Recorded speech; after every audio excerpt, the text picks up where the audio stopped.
Olá, povo abençoado e amado do Senhor. Grato por me receber mais uma vez em seu aparelho. Eu espero que isso sirva de edificação para a sua vida. Eu quero colocar você a par de algumas coisas bem importantes que estão programadas para as próximas semanas. A primeira delas trata-se do Seminário Rede Ministerial. Vai acontecer aqui na igreja nos dias 6 e 13 de novembro, das 9 ao meio-dia.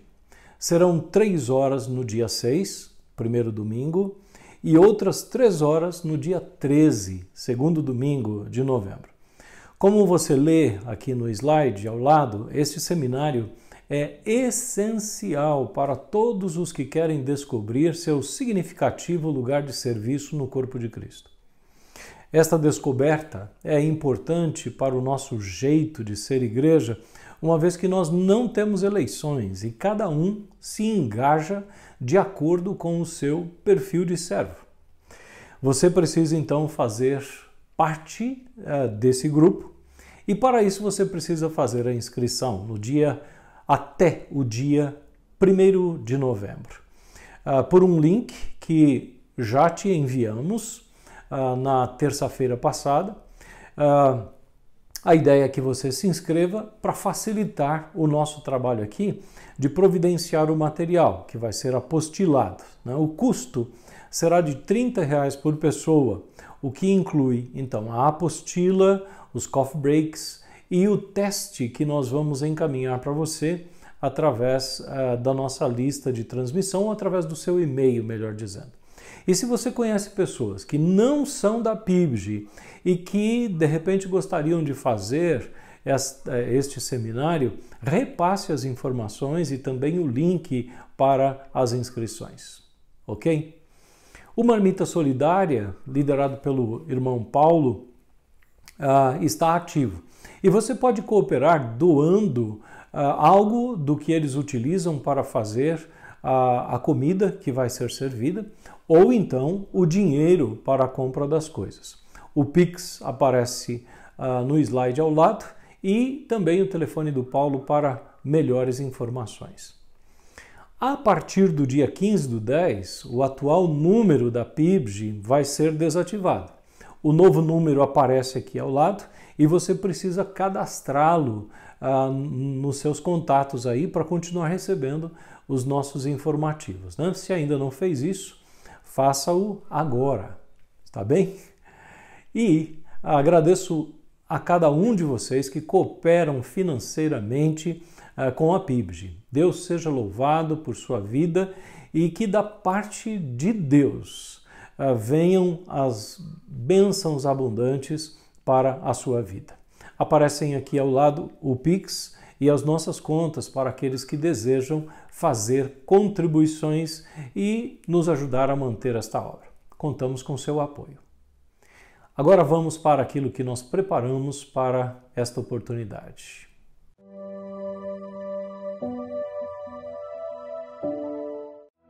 Graça e paz, queridos irmãos, amigos da Roda dos Esclarecedores. Como é bom chegar até você mais uma vez, com um novo tema, com uma nova série, pedindo sempre ao nosso Deus, ao nosso Senhor Jesus Cristo, que abra o nosso coração, a nossa mente, para que possamos seguir em crescimento, possamos seguir aprendendo mais dele e a viver mais de tudo aquilo que ele nos ensina. Quero começar cantando uma oração e quero convidar você a cantar comigo. Ela diz assim, ó: todo dia seja o meu viver para te honrar, minhas atitudes todas para te louvar, o caminho que Jesus aponta, sim, por ele vou seguir, revelar o teu amor por onde eu for. Todo dia seja o meu viver para te honrar, de tudo que tenho recebido vou compartilhar, dedicar os meus talentos, minha vida para abençoar, revelar o teu amor por onde eu for. Ouve a nossa oração, Senhor, e recebe glória e louvor. Sonda o nosso coração, guia-nos por seu amor. Ouve a nossa oração, Senhor, e recebe glória e louvor. Sonda o nosso coração, guia-nos por seu amor. Do início. Todo dia seja o meu viver para te honrar, minhas atitudes todas para te louvar. O caminho que Jesus aponta, sim, por ele vou seguir. Revelar o teu amor por onde eu for. Todo dia seja o meu viver para te honrar. De tudo que tenho recebido vou compartilhar. Dedicar os meus talentos, minha vida para abençoar. Revelar o teu amor por onde eu for. Diga, ouve. Ouve a nossa oração, Senhor, e recebe glória e louvor. Sonda o nosso coração, guia-nos por seu amor. Ouve a nossa oração, Senhor, e recebe glória e louvor. Sonda o nosso coração, guia-nos por teu amor. Aleluia. Os caminhos que Jesus aponta, sim, são os caminhos que nós devemos seguir. Cante assim comigo agora, ó. Como descrever, como explicar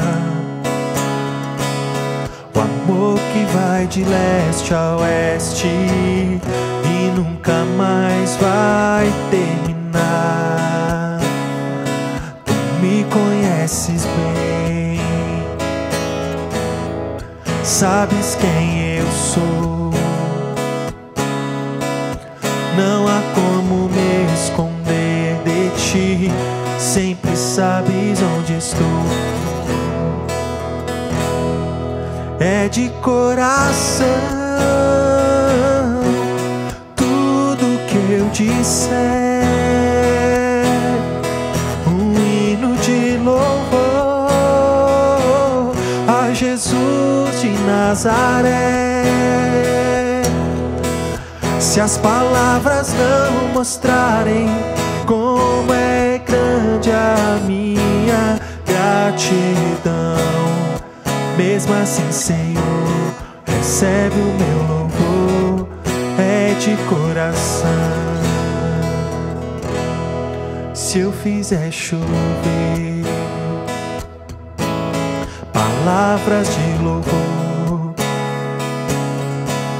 ainda assim será tão pouco frente a este grande amor.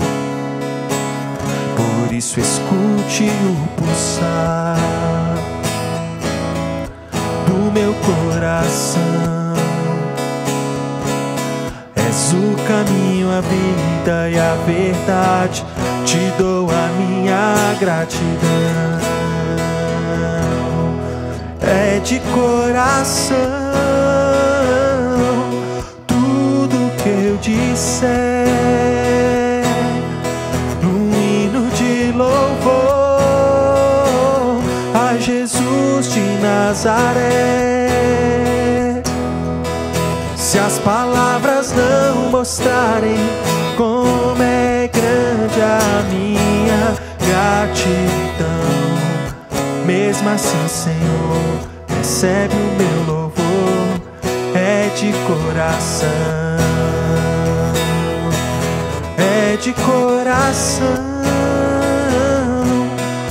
Tudo que eu disser,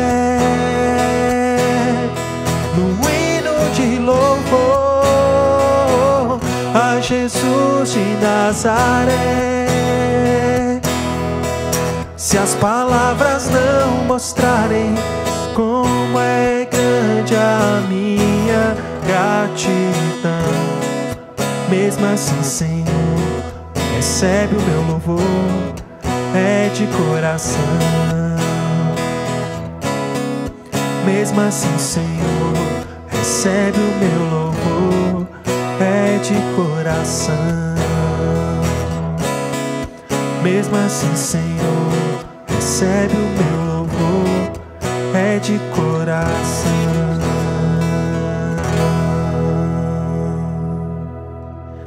Amém. Ele é o caminho, a vida e a verdade.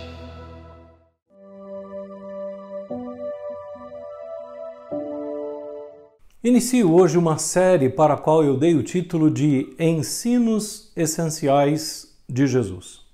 Destaco o fato de que estes ensinos são encontrados nos Evangelhos. E o que são os Evangelhos? São os livros escritos pelos discípulos imediatos de Jesus. Eles têm datas variando entre 45 e 65 depois de Cristo. Estes discípulos conviveram com Jesus de forma bastante estreita, ouviram os ensinos dele em primeira mão, viram os seus milagres, ficaram admirados com aqueles milagres e participaram dos sofrimentos de Jesus, acompanharam a sua morte e também acompanharam ou testemunharam a sua ressurreição. Estes discípulos sentiram então a necessidade de registrar os fatos e palavras por Jesus ou de Jesus nas variadas ocasiões em que com ele estiveram. E devemos dar graças a Deus por isto, porque hoje nós temos um contato com os variados ensinos de Jesus nas mais diferentes circunstâncias e podemos então obter respostas a várias de nossas demandas. Dito isto, vamos lá. O primeiro tema desta série é o caminho. Falarei sobre o caminho hoje. E os demais temas destes ensinos essenciais de Jesus que eu escolhi aparecem aqui ao lado. Vamos falar sobre o preço, aí inclui a questão do discipulado, a responsabilidade, o juízo, o reino, a fé e a igreja. Há muitos outros temas interessantes abordados por Jesus, catalogados ou descritos nos evangelhos, e voltarei, eventualmente, a alguns destes no próximo ano, né? Esse número que eu escolhi leva-nos até final de novembro. Em dezembro, eu quero focar na pessoa de Jesus, o Jesus histórico, falando a respeito dele. E aí, quando nós voltarmos no ano seguinte, então conversaremos sobre mais alguns destes temas relacionados ao ensino de Jesus. Conversemos sobre o caminho. Onde é que nós encontramos esse tema? Eu penso que ele surge em alguns momentos nos ensinos de Jesus, ao longo do ministério, obviamente, porém de uma forma mais explícita e contundente, o encontraremos na passagem do evangelista João. Então, aparece aqui ao lado o texto que está lá em João, capítulo 14, versículos 1 a 7, eu passo a ler para você. Não se perturbe o coração de vocês, creiam em Deus, creiam também em mim. Na casa de meu pai há muitos aposentos. Se não fosse assim, eu lhes teria dito: vou preparar-lhes lugar. E se eu for e lhes preparar lugar, voltarei e os levarei para mim, para que vocês estejam onde eu estiver. Vocês conhecem o caminho para onde vou. Disse-lhe Tomé: Senhor, não sabemos para onde vais. Como então podemos saber o caminho? Respondeu Jesus: Eu sou o caminho, a verdade e a vida. Ninguém vem ao Pai a não ser por mim. Se vocês realmente me conhecessem, conheceriam também o meu Pai. Já agora vocês o conhecem e o têm visto. Vamos situar o texto no contexto. A questão é em que momento e em resposta a que Jesus pronunciou estas palavras. Então, quando nós olhamos para o Evangelho de João, perceberemos que isso deve ter ocorrido na véspera de sua prisão, ou seja, na quinta-feira, durante as festividades da Páscoa. Olha o que diz o capítulo 13, verso 1 deste Evangelho. Um pouco antes da festa da Páscoa, sabendo Jesus que havia chegado o tempo em que deixaria este mundo e iria para o Pai, tendo amado os seus que estavam no mundo, amou-os até o fim. Isto é o versículo 1 do capítulo 13. E os discípulos aqui estavam reunidos para celebrar a ceia, naquele cenáculo que Jesus orientou seus discípulos a encontrar. Ele leva os discípulos para lá e ele então, na véspera da Páscoa, praticamente, ele começa a ensinar aos discípulos. E o Evangelho de João investe os capítulos 13, 14, 15, 16 e 17 para relatar o que aconteceu naquele encontro. Particularmente, eu acredito que havia um misto de empolgação e apreensão naquele encontro. E durante o encontro, Jesus faz afirmações que deixariam os discípulos angustiados e amedrontados. Ele diz, por exemplo, alguém vai me trair. Depois ele diz, Pedro, você vai me negar. Imagine a angústia, né? A tensão criada por estas palavras de Jesus. E para tranquilizar os discípulos, ou melhor, elevar a visão dos mesmos para além dos fatos imediatos, Jesus então introduz essa questão dos muitos aposentos existentes nas moradas celestiais e que ele mesmo, o próprio Jesus, iria à frente para preparar tais aposentos. Particularmente eu creio que Jesus estava falando da sua partida e estava falando do seu ministério junto ao Pai, né? Não apenas de intercessão pelos discípulos, mas também toda uma atividade em relação à proteção, em relação às mansões celestiais, enfim. Jesus afirmou aos discípulos imediatos dele, e eu creio que extensivamente também a nós, que há uma ampla provisão para os seus discípulos no céu. E no verso 4 ele então afirma, vocês conhecem o caminho para onde eu vou. E é nesse ponto da conversa que Tomé mostrou tanto a ignorância quanto um profundo interesse de entender melhor a fala de Jesus. Então Tomé replica, dizendo, Senhor, não sabemos para onde vais. Então, como é que podemos saber o caminho? E é nesse contexto que Jesus afirma, eu sou o caminho. Ele vai adiante dizendo, eu sou a verdade, eu sou a vida, e ninguém vem ao Pai a não ser por mim. Inicialmente, nós temos que entender que o vocábulo usado por Jesus aí, ao referir-se a si mesmo como o caminho, este vocábulo era conhecido dos seus ouvintes, né? Quando você ouve a palavra caminho, isso evoca pelo menos uma imagem. Mas eu quero apresentar para você 4 sentidos em que o vocábulo foi usado no Antigo Testamento e que poderia estar sendo, estes sentidos, né, poderiam estar sendo evocados agora na fala de Jesus. Vamos lá. Caminho, é óbvio, tinha o sentido primário de estrada ou uma reta ou uma rua que liga um lugar a outro lugar. Como, por exemplo, quando Lucas está falando a respeito de 2 discípulos que estavam indo para um povoado chamado Emaús, e a 11 quilômetros de Jerusalém. E, no caminho, conversavam a respeito de tudo o que havia acontecido.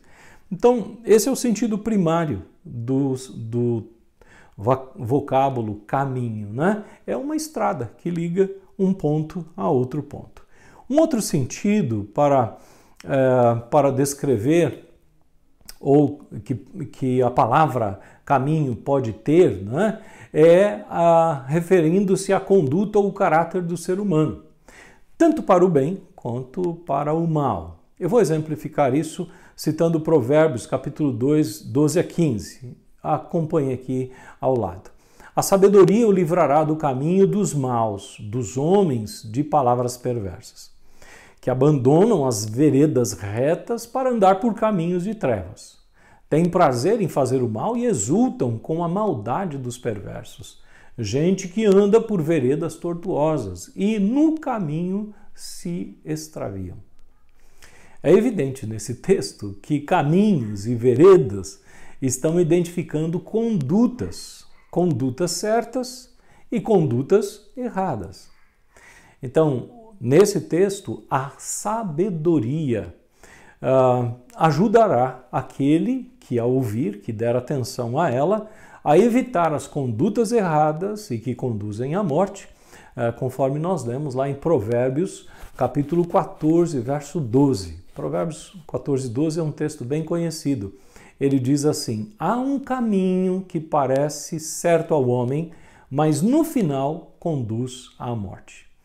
E aí não está falando de caminho no sentido de estrada, de vereda. Está falando de caminho no sentido de conduta. Então há uma conduta que, praticada pelo homem, o conduzirá à morte.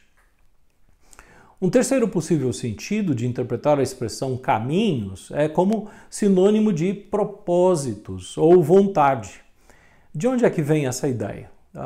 Eu vou ler Isaías, capítulo 55, versos 6 a 9, e você vai avaliar se dá para aplicar essa ideia de propósito ou vontade como sinônimo de caminho. Diz lá o texto: busquem o Senhor enquanto se pode achá-lo, clamem por ele enquanto está perto, que o ímpio abandone o seu caminho e o homem mau os seus pensamentos. Volte-se ele para o Senhor, que terá misericórdia dele. Volte-se para o nosso Deus, pois ele perdoará de bom grado. Pois os meus pensamentos não são os pensamentos de vocês, nem os seus caminhos são os meus caminhos, declara o Senhor. Assim como os céus são mais altos do que a terra, também os meus caminhos são mais altos do que os seus caminhos, e os meus pensamentos mais altos do que os seus pensamentos. O texto, na minha avaliação, é um veemente chamado de Deus para que, intencionalmente, abandonemos a pretensão de criar os nossos próprios caminhos e busquemos os caminhos dele, que são mais elevados e perfeitos. Caminhos aqui, então, tem a ver com aquilo que é coerente com a vontade dele, tem a ver com aquilo que é de acordo com os propósitos dele. Faz sentido isso para você? Muito bem. Finalmente, e esse é o quarto possível sentido, né, para a expressão caminho, nós podemos deduzir lá da passagem de Zacarias, capítulo 3, versos 6 e 7, que caminhos pode também indicar as leis e os mandamentos do Senhor. Avalie você mesmo. Diz o seguinte o texto: o Senhor exortou a Josué dizendo, ou melhor, o anjo do Senhor exortou a Josué dizendo: assim diz o Senhor dos Exércitos, se você andar nos meus caminhos e obedecer aos meus preceitos, você governará a minha casa e também estará encarregado das minhas cortes, e eu lhe darei um lugar entre estes que estão aqui. Então, percebeu?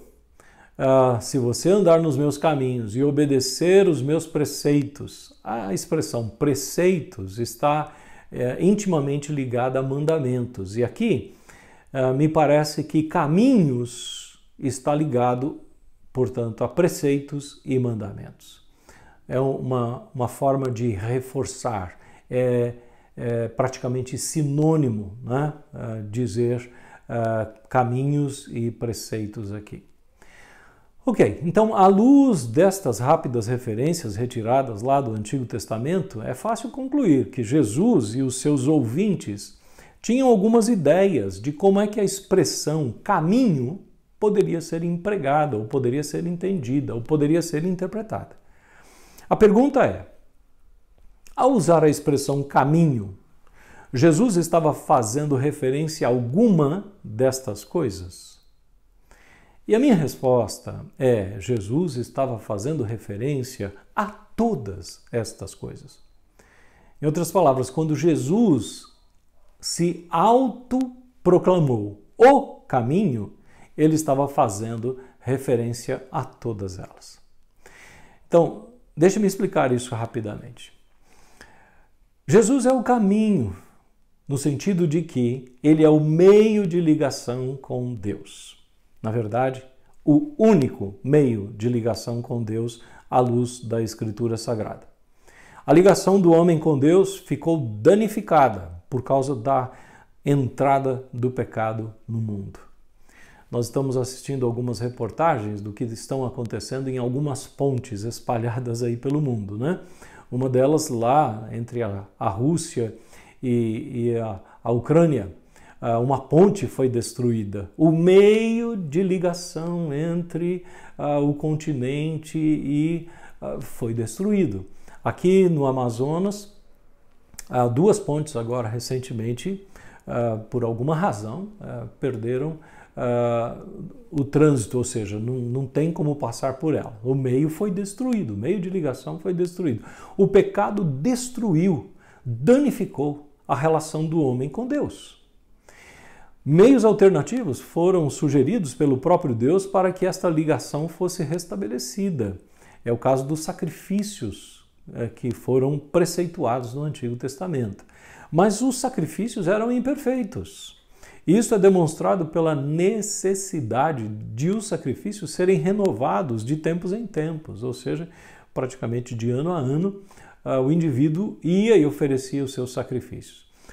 O autor da carta aos Hebreus argumenta sobre isso fazendo uma comparação entre o sistema sacrificial do Antigo Testamento e o trabalho de Cristo. Eu vou ler um trecho para você, Hebreus capítulo 10, versos 11 a 14. Diz assim: Dia após dia, todo sacerdote apresenta-se e exerce os seus deveres religiosos. Repetidamente oferece os mesmos sacrifícios que nunca podem remover os pecados. Mas quando este sacerdote, e aí ele está falando de Jesus, acabou de oferecer para sempre um único sacrifício pelos pecados, assentou-se à direita de Deus. Daí em diante, ele está esperando até que os seus inimigos sejam colocados como estrado dos seus pés, porque por meio de um único sacrifício, ele aperfeiçoou para sempre os que estão sendo santificados. O maravilhoso ministério de Cristo, resumido em alguns poucos versículos, né?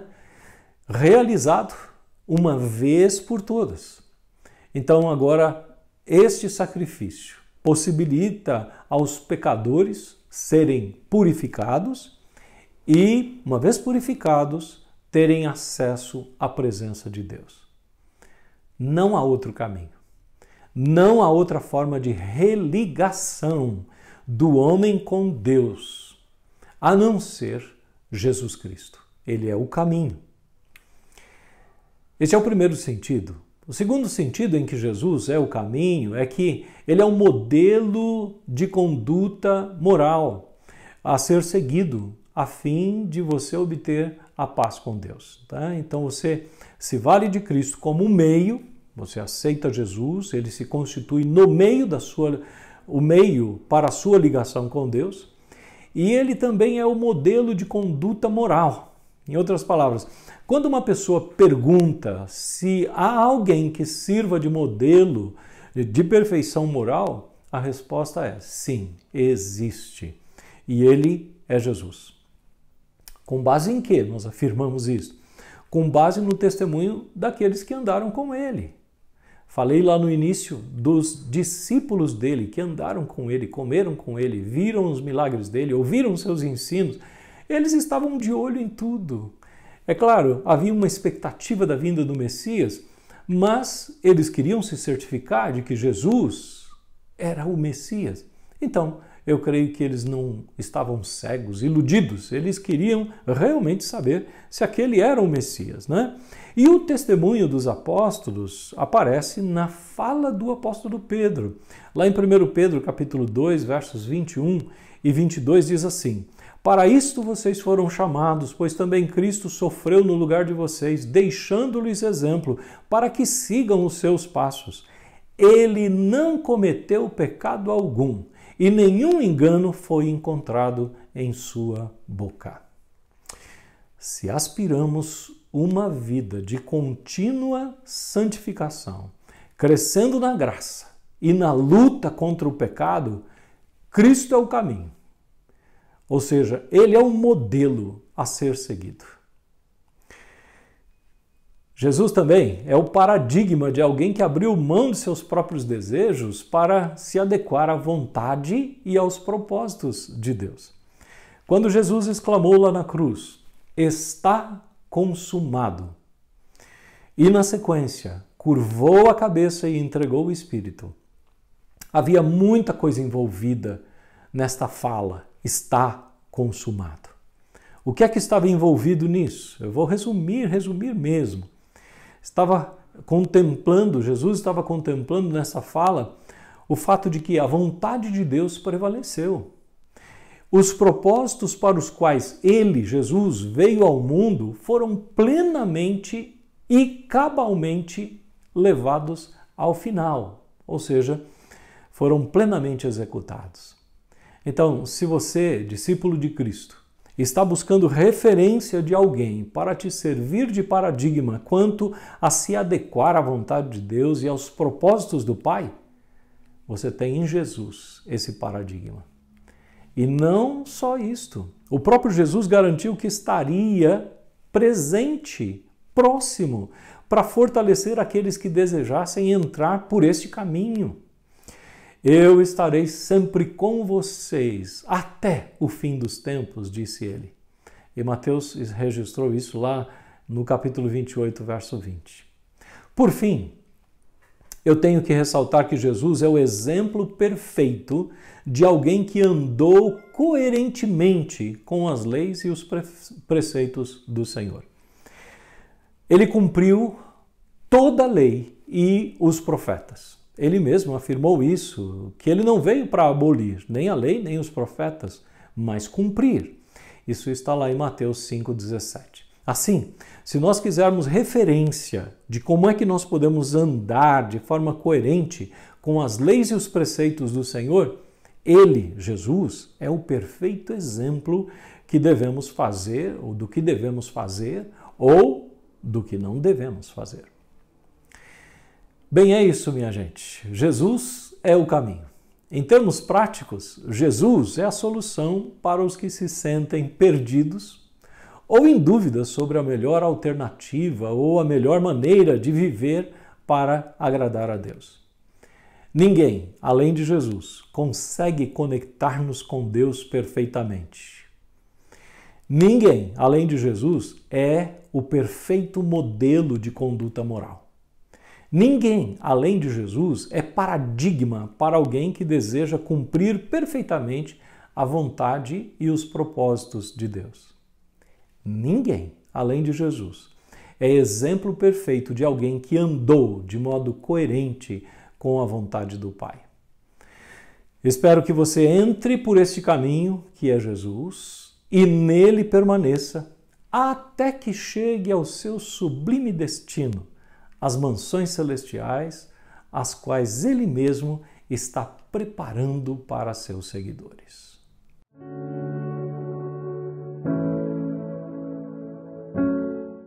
Olá, queridos irmãos, queridas irmãs, graça e paz da parte do Senhor Jesus Cristo. Vamos agora para o nosso tempo de oração dentro da roda dos esclarecedores, intercedendo por aqueles pedidos que chegaram e também agradecendo, glorificando a Deus por aqueles agradecimentos que chegaram até nós. A Rosa Lemos continua pedindo oração por Anderson, marido de sua sobrinha. Ele está com câncer de próstata com metástase. Ela pede também pela conversão dele. A Caroline Silva pede oração pela saúde de alguns de seus familiares que estão doentes já há alguns dias. A Marina pede oração por Guilherme, que sofreu um acidente de moto e está na UTI. E pela Helena, uma bebê que está desde sábado com episódios de febre chegando a 40 graus. O Marcelo Batista agradece pelas orações e sucesso na cirurgia de sua cunhada para a retirada de um tumor no rim. Glória a Deus por isso. Ele agradece também pelo cuidado de Deus para com sua vida e família. Ele pede oração por sua esposa, que está com um tumor no intestino, por seus filhos, Alejandro e Sofia, por sua empresa, pelos pastores, diáconos e pelos irmãos enfermos da PIBG. O Marcelo Leal agradece por sua família e pela oportunidade de viajarem em família essa semana em comemoração dos 15 anos da Ana Luísa, sua filha. A Eva agradece pelo cuidado de Deus com sua família e pelo culto de domingo, onde ela pôde ouvir e tomar a decisão de ressignificar sua vida em Cristo. Glória a Deus por isso. E a Cláudia Espósito continua pedindo oração por libertação de depressão profunda para Ana Paula. Vamos colocar diante de Deus esses pedidos e também esses agradecimentos, confiando que o nosso Deus é Deus de perto, que Ele nos ouve, que Ele atende o nosso clamor, que Ele tem planos de paz e não de mal para o seu povo. Oremos. Pai, em nome de Jesus, nós queremos confiantemente nos achegar a Ti. Confiando no Teu caráter, confiando no Teu poder, confiando na Sua misericórdia renovada a cada manhã, confiando no Seu amor leal, Pai. Queremos Te apresentar cada um desses pedidos, ó Deus, e também desses agradecimentos que aqui foram feitos, Pai. Continuamos clamando ao Senhor em nome de Jesus pela vida do Anderson, o marido da sobrinha da Rosa Lemos. Ele está com câncer de próstata, com metástase. Deus, age em favor da vida do Anderson em nome de Jesus, Pai. Se for da Tua vontade, manifesta a cura ali, ó Deus. Sustenta ele fisicamente, emocionalmente, mas nós também clamamos a Ti que o Senhor encontre ele com salvação, Pai. Que em nome de Jesus o Senhor possa alcançar o coração e a mente do Anderson e prover salvação ali, Deus. Que ele responda ao ato de Jesus Cristo na cruz com um grande e sonoro sim para Jesus e que ele tenha a certeza de que isso pode mudar a vida dele, Pai. Em nome de Jesus, cuida de cada detalhe da vida dele. Convence da necessidade de salvação, da necessidade de perdão que há em Jesus Cristo. Rende o coração e a mente do Anderson ao Senhor em nome de Jesus, Pai. Nós clamamos pela saúde de alguns dos familiares da Caroline Silva, Pai. Eles estão doentes já há alguns dias. Deus, em nome de Jesus, toca no físico de cada um deles para abençoar, para curar, ó Deus, em nome de Jesus. Sustenta cada um destes, ó Pai, ministra cura, em nome de Jesus Cristo, ó Deus. Também clamamos ao Senhor pela vida do Guilherme, esse rapaz que sofreu um acidente de moto, está na UTI, Tu sabes o estado que ele está ali. Deus, em nome de Jesus, alcança o coração dele, que em nome de Jesus o Senhor cuide dessa situação que ele está agora ali na UTI, que o Senhor direcione médicos, profissionais da saúde, todos aqueles que estão no cuidado do Guilherme, Pai, que o Espírito do Senhor possa ser com cada um deles, direcionando para a bênção do Guilherme. Eu não sei, Deus, se o Guilherme tem compromisso com o Senhor, se ele rendeu o coração dele a Jesus Cristo como único Senhor e Salvador. Se isso não aconteceu ainda, eu clamo ao Senhor, que o Senhor faça isso na vida do Guilherme, em nome de Jesus, ó Pai. Também clamamos a Ti, ó Deus, pela vida da Helena, essa bebê que está desde sábado com episódios de febre, chegando a 40 graus. Deus, age ali em nome de Jesus, ó Pai.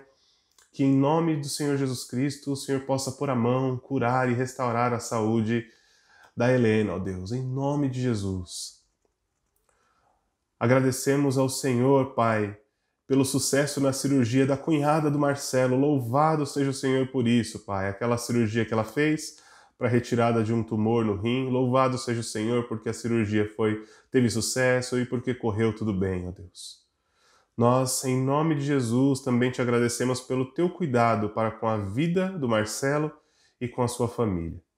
Clamamos ao Senhor pela esposa do nosso irmão, Pai, que está com um tumor no intestino, que o Senhor coloque a tua mão de cura ali também, ó Deus, em nome de Jesus, que o Senhor abençoe, que o Senhor trabalhe também no coração, na mente dela, que ela possa descansar no Senhor, que ela possa confiar no Senhor, de que o Senhor tem algo para dar a ela, Pai, que o Senhor tem caminho para esse tratamento, que o Senhor tem saída para essa doença, em nome de Jesus, ó Pai. Também clamamos ao Senhor pela vida do Alejandro e da Sofia, filhos do Marcelo, Deus. Que em nome de Jesus o Senhor cuide deles, que o Senhor contemple todos os aspectos da vida deles e possa colocar a sua mão poderosa, Pai, em nome de Jesus. Também clamamos pela empresa do Marcelo, ó Deus, que o Senhor faça com que a empresa continue sendo um meio de sustento para o teu filho, que em nome de Jesus o Senhor faça com que a empresa vá bem, que a empresa do nosso irmão possa prosperar. Também clamamos a Ti pelos pastores da Tua igreja, pelos diáconos e por aqueles nossos irmãos que estão enfermos, ó Deus. Cuida de cada um deles, em nome de Jesus, ó Pai. Agradecemos ao Senhor pela família do Marcelo, pela oportunidade que eles têm de viajar em família essa semana, em comemoração aos 15 anos da Ana Luísa, filha dele e da Maria José, Pai. Que o Senhor abençoe Marcelo, a Maria José, Samuel, que o Senhor abençoe a Ana Luísa, Deus, que o Espírito do Senhor possa ser com ela a cada dia, seja com eles, cuidando, sustentando, Pai. Louvado seja o Senhor por essa oportunidade que eles têm em família e outras oportunidades, Pai, que eles têm tido. Obrigado, Deus, porque nós reconhecemos que as oportunidades benéficas que nós temos nas nossas vidas, elas vêm do Senhor, Pai. Tudo que é puro, tudo aquilo que é bom, vem do trono da Tua graça. Louvado seja o Senhor por isso, Deus. Louvamos ao Senhor pelo cuidado que o Senhor tem tido com a família da Eva, Pai. Louvado seja o Senhor por isso, ó Deus. E agradecemos ao Senhor, ó Deus, pelo culto de domingo, onde ela pôde ouvir e tomar a decisão de ressignificar a vida dela em Cristo. Aleluia, louvado seja o Senhor, Pai. Seja com a Eva, seja com os filhos dela também, Pai, abençoando, cuidando do coração, da mente, da vida emocional, da vida profissional de cada um, dos estudos também. Que em nome de Jesus o Senhor seja com cada um deles, ó Pai. Continuamos clamando a Ti pela vida da Ana Paula, ela que está num estado difícil de depressão, Pai, não tem conseguido levantar da cama, as suas pernas, a musculatura das suas pernas já tem falhado, Deus, por conta disso. Deus, tem misericórdia da vida dela, Pai. Deus, faz algo novo na vida da Ana Paula, restaura, Deus, em nome de Jesus. Que em nome de Jesus o Senhor possa despertar, dar vida aos ossos secos, Deus, em nome de Jesus Cristo, Pai. Que a Ana Paula possa provar do Teu poder, que o Senhor possa dar palavra de ordem para ela, levanta e anda, e que em nome de Jesus, ó Pai, ela possa levantar daquela cama, que em nome de Jesus haja transformação de vida na Ana Paula, Pai, na situação que ela tem vivido. Deus, tem misericórdia, Pai. Cuida também do marido dela, que tem passado por essa situação ao lado dela, Pai. Colocamos diante de Ti, confiantes, todos esses pedidos e esses agradecimentos. Sabedores, Deus, de que o Senhor age, sabedores de que o Senhor nos ouve. Em nome de Jesus. Amém. Amém. A PIBG agradece a sua oferta generosa para a manutenção do ministério realizado por essa igreja. Aos que desejarem fazer isso, informamos nossas contas. Deus ama quem dá com alegria. PIBG, uma comunidade de amor onde Deus se manifesta.